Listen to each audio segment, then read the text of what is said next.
नमस्कार, यूएनएन भारत में आपका स्वागत है। मैं हूं आपका मित्र आरबी उपाध्याय और आपसे गुजारिश चैनल को सब्सक्राइब करें, लाइक करें, शेयर करें। दोस्तों, ये बात हम सब जानते हैं कि लोकसभा का चुनाव अगले साल होने वाला है। बहुत ज़्यादा समय बचा नहीं है। उससे पहले राजस्थान, मध्य प्रदेश जो प्रमुख राज्य हैं इनमें चुनाव होना है। कल प्रधानमंत्री भोपाल में एक जनसभा को संबोधित कर रहे थे और हताशा और निराशा का दौर शुरू हो चुका है। मध्य प्रदेश में यूनिफॉर्म सिविल कोड, 3 तलाक और घोटाला विपक्ष पर प्रहार कर रहे थे नरेंद्र मोदी, और साफ दिख रहा था कि आगे आने वाली जो चुनाव हैं उनमें क्या लाइन लेंगे। कुछ कहने को खास नहीं था उनके पास। जिस भ्रष्टाचार की बात कर रहे थे, 2G 4G, भूल गए महाराज। 9 साल से आप सत्ता में हैं, आपने क्या किया? अगर घोटाले कांग्रेस ने इतने दिनों बाद भी, 9 साल के बाद भी अगर घोटालों के ऊपर ही चुनाव लड़ेंगे तो मध्य प्रदेश में व्यापम से लेके भगवान को भी नहीं बख्शा गया।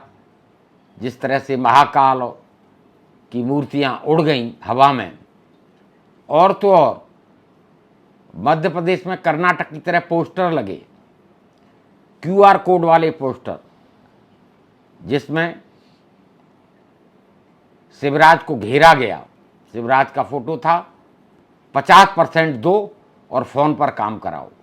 कर्नाटक में जहां 40% के पोस्टर थे, वहां मध्य प्रदेश में कांग्रेस आक्रामक तरीके से 50% की बात उठा रही है। यानी लगातार इतने सालों से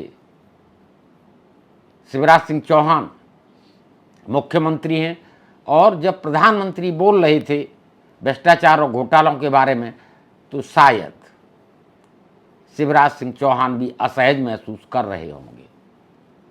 बहुत सारे घोटाले मध्य प्रदेश में समय समय पर उजागर होते रहे हैं। उन पर क्या कार्रवाई हुई, जनता ये भी पूछेगी। वहीं उन्होंने पेट्रोल और डीजल के दाम की बात की। उन्होंने कहा केंद्र सब्सिडी देता है, लेकिन जो बीजेपी शासित राज्य नहीं हैं वो जनता को फ़ायदा नहीं पहुंचाते। वो भूल गए कि मध्य प्रदेश में भी पेट्रोल और डीजल उतना ही महंगा है जितना अन्य राज्यों में। तो प्रश्न शिवराज सिंह की सरकार पर भी, अपनी सरकार पर ही माननीय प्रधानमंत्री खड़े कर रहे थे। उनका भाषण जो लिखा गया, उन लोगों ने ये भी जहमत नहीं उठाई कि वो देख लेते कि मध्य प्रदेश में पेट्रोल और डीजल के दाम क्या हैं। पेट्रोल 108 रुपये के लगभग, और वहीं प्रधानमंत्री जी कह रहे थे कि नहीं, जो बीजेपी शासित राज्य नहीं है उनमें पेट्रोल और डीजल महंगा है, जबकि कमोबेश मध्य प्रदेश में पीक पर है, वहाँ पेट्रोल और डीजल अपने चरम पर है। ऐसे में मध्य प्रदेश भी बीजेपी के हाथ से निकलता दिख रहा है। वहाँ जमीनी हालात ठीक नहीं है। कांग्रेस में इतने गुट पनप चुके हैं, उससे ज़्यादा गुटबाजी बीजेपी में देखने को मिल रही है। कल तक जो सिंधिया एक एसेट थे, वंडर बॉय थे बीजेपी के लिए, आज वही माधवराव सिंधिया सरदर्द बने हुए। वहाँ जो नेता हैं बीजेपी के, असहज दिखते हैं। उन्हें लगता है कि महाराज के आने से बीजेपी की किरकिरी हुई है। अब चुनाव नज़दीक है। ऐसे में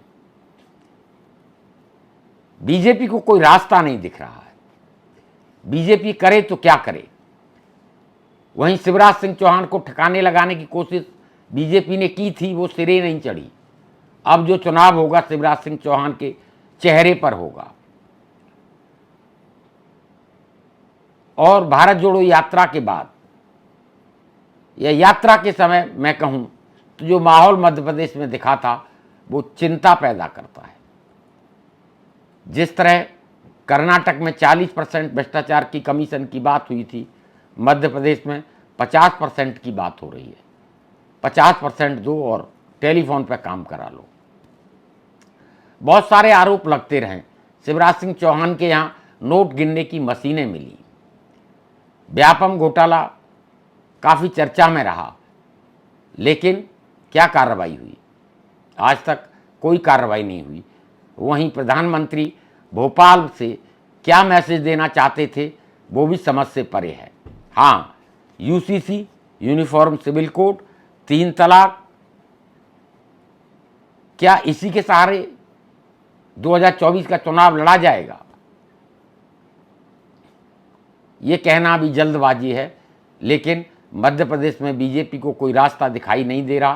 कांग्रेस जिस तरह आक्रामक रुख अख्तियार किए हुए है, जिस तरह से बीजेपी के कद्दावर नेता बीजेपी छोड़कर कांग्रेस ज्वाइन कर रहे हैं,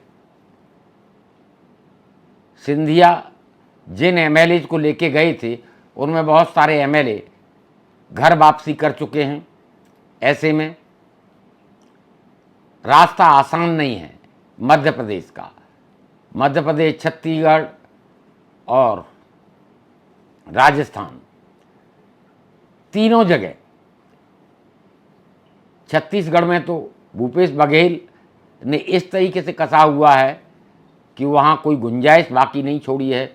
वहीं मध्य प्रदेश और राजस्थान में भी कामोबेश बीजेपी के हालात ठीक नहीं हैं। और अगर मध्य भारत में छत्तीसगढ़, मध्य प्रदेश, राजस्थान अगर बीजेपी हारती है तो 2024 लोकसभा का चुनाव, जिसे कहा जाता है कि ये जो राज्यों के चुनाव हैं ये एक वानगी होंगे, तो वो दिख रहा है। अगर बीजेपी यहाँ हारती है तो बीजेपी का सत्ता से, केंद्र की सत्ता से बेदखल होना तय है। आप क्या राय रखते हैं? हमें कमेंट्स करिए। आपके कमेंट्स हमारा मार्गदर्शन करते हैं। और पुनः आपसे गुजारिश, चैनल को सब्सक्राइब करें, लाइक करें, शेयर करें। नमस्कार।